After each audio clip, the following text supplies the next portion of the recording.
Two of the tools that we've been using a lot for assessment have been Nearpod and Seesaw. Nearpod's been great, especially as a whole group function, because you can then throw things up to the big screen and kids can kind of see that, or straight to their iPads, and they can see what is a good example, what can we do to make this example stronger. So especially when I'm doing a formative assessment to kind of see where they're at and how they're doing, what they already know on a topic, we can kind of stop and do a quick Nearpod, even if it's something as simple as blank slides where they can just draw on them. I asked them to show me something. This has been fabulous with math exemplars, which is something we're doing a lot of right now.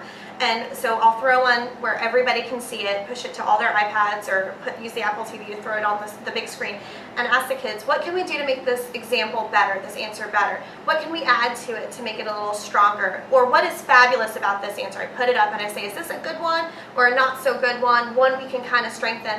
And if they say it's a good one, well, why? Why is it good? And that's something that was a little bit harder if I had pieces of paper that the kids were working on to hold it up. We could have done the document camera with it, but not all the kids could see it up close. So having it pushed to their iPad screen has been an awesome tool for that with Nearpod. I also like that I can then pull back up their answers later and see it. I actually did it during our technology night with a little quiz for the parents, so I could see what the parents' responses were later. So it's not just something that we do and we're done with. I can go back to that data later. With Seesaw, my favorite use of that has been that, one, the kids can access it independently. They don't need my help. We've been doing it. They can go in, and there's a lot of different ways that they can go in there and choose to answer things. So they can draw pictures, they can record themselves. There's a typing function on there, and so some of my kids have really been drawn to that.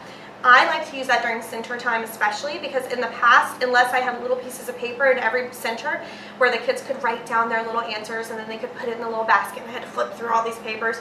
Now, all their responses are kept digitally, so I don't have all these papers leafing about.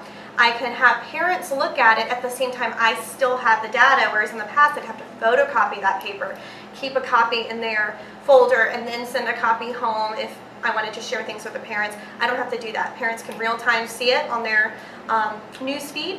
I can see it. I can still keep it. We can reference it during conferences and show the child's strengths or weaknesses as they work independently.